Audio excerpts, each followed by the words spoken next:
बिस्मिल्लाहिर्रहमानिर्रहीम। अस्सलाम वालेकुम स्टूडेंट्स, कंप्यूटर शॉर्ट कोर्स में आपका टीचर मोहम्मद बिलाल आज़म। अच्छा बेटा, कल हमने माइक्रोसॉफ्ट एक्सेल की काफ़ी हद तक चीज़ों को डिस्कस किया था जो ज़रूरी थी। ठीक है, इसमें वास्ट तो बहुत ज़्यादा है। ठीक है, आप बहुत कुछ इसमें कर सकते हैं। आज हम थोड़ा सा मज़ीद इसको समझेंगे। कल मैंने असाइनमेंट दी थी, कुछ बच्चों ने कुछ वर्किंग की, मुझे वहाँ से आइडिया हुआ कि अभी इनको एक दो बातें और बताने मैंने आपको नहीं थी बताई। ठीक है, वो बातें भी आपको बताना ज़रूरी थी ताकि आप मज़ीद बेहतर तरीके से वर्किंग कर सकें। देखिए, कल जिस तरह हमने एक असाइनमेंट बनाई, हमने नेम लिखा, उसके बाद हमने चलो हम पहले कहते हैं कि यहाँ पे हम आईडी, ठीक है, उसके बाद नेम, फिर उसके बाद क्लास, फिर मार्क्स और फिर आपका ग्रेड। ये हमने कुछ चीज़ें बनाई। ठीक है, उसके बाद आईडी, अब 1 2 3। अब हम ये खुद से तो नहीं 1 2 3 लिखेंगे। ठीक है, अगर ये कोई 100 के करीब स्टूडेंट्स हैं तो आप तो ये खुद से 1 2 3 4 5 6 7 8 9 10 और 100 लिखते लिखते आप थक जाओगे। तो माइक्रोसॉफ्ट एक्सेल आपको एक और बहुत अच्छी चीज़ ऑप्शन देता है। वो ऑप्शन क्या है कि आप एक दफ़ा सीक्वेंस बता दो कि सीक्वेंस क्या है। जैसे 1 के बाद 2 है तो 2 के बाद क्या आना चाहिए, 3। आप इन्हें एक दफ़ा सीक्वेंस बता दिया, उस सीक्वेंस को आपने सेलेक्ट करना है। सेलेक्ट करने के बाद देखो, ये देखो, दोनों ब्लॉक्स को आपने सेलेक्ट किया। सेलेक्ट करने के बाद ये जो छोटा सा स्क्वायर आपको डॉट डिब्बा से नज़र आ रहा है, स्क्वायर नज़र आ रहा है, इस स्क्वायर को पकड़ के आपने नीचे की तरफ माउस को मूव करना शुरू कर देना है। साथ आपको बिल्कुल राइट साइड पर देखें वो काउंटिंग शो हो रही है 32 34 33 37 या 35 तक। तो अब वो क्या किया, आपको खुद लिखने की ज़रूरत नहीं, बल्कि उसने आपके सीक्वेंस को समझा और उस सीक्वेंस के मुताबिक उसने तमाम आपकी काउंटिंग कर दी। अच्छा, अब ये सीक्वेंस के मुताबिक उसने काउंटिंग तो कर दी।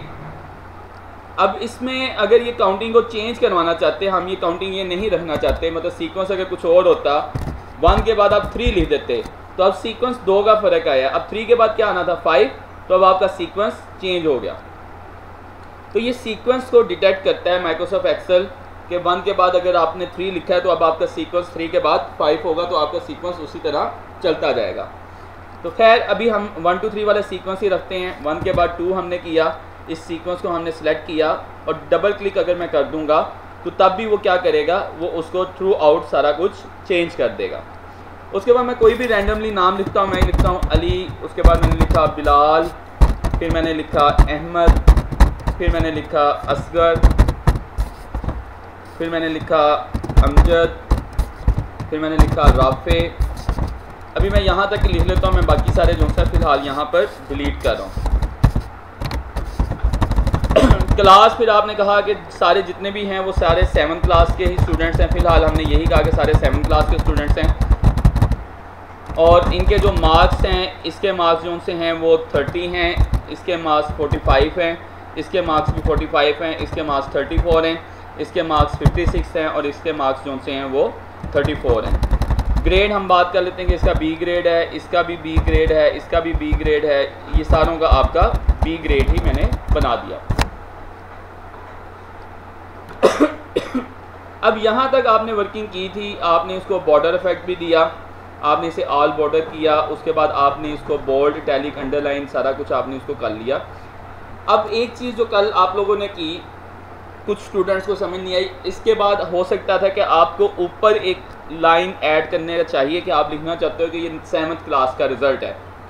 तो उसके लिए हम क्या करेंगे, हम इसके ऊपर राइट क्लिक करेंगे, इंसर्ट पे जाएंगे तो वो एक लाइन ऊपर आपका, ये देखो मैंने क्या किया है, मैं आपको कंट्रोल जी करके दोबारा करता हूँ। मैंने 1 के ऊपर राइट क्लिक किया है और इंसर्ट के बटन को मैंने क्लिक किया है, तो एक लाइन उसने खुद ब खुद इंसर्ट कर दी है। अब कल एक स्टूडेंट ने थोड़ी सी मिस्टेक क्या की थी, उसने किया तो अपनी तरफ से बहुत बेहतर था।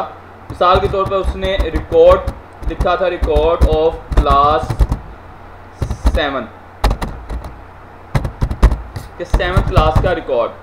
अब ये देखने में तो आपको ऐसे लग रहा है कि जैसे ये एक इतने हिस्से में लिखा गया, लेकिन ये सिर्फ ए के नीचे यानी A1 सेल के अंदर ये लिखा हुआ है। अगर मैं यहाँ पे क्लिक करूँगा तो ये वाली चीज़ मेरी बिल्कुल एम्प्टी है। अब इस सारे को आप क्या करोगे, इसको हम मर्ज करेंगे। मर्ज करना हमने माइक्रोसॉफ्ट वर्ड में सीखा था कि मल्टीपल सेल्स को हम मर्ज करके सिंगल सेल के अंदर कन्वर्ट कर देते हैं। तो मैं इस मल्टीपल सेल्स को, इन सारों को सिलेक्ट करूँगा। सेलेक्ट करने के बाद यहाँ पे मेरे पास ऑप्शन है मर्ज एंड सेंटर की। तो मैं जब इसके ऊपर क्लिक करूँगा तो ये मेरा मर्ज होकर बिल्कुल सेंटर में सारा कुछ आ जाएगा।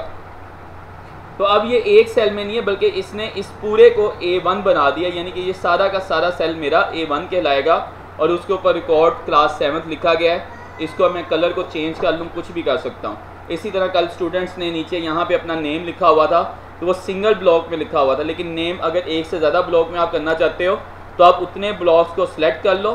सिलेक्ट करने के बाद मर्ज और सेंटर करो और उसके अंदर अब डबल क्लिक करके आप अपना नेम लिख दो, मिसाल के तौर पर बिलाल आज़म।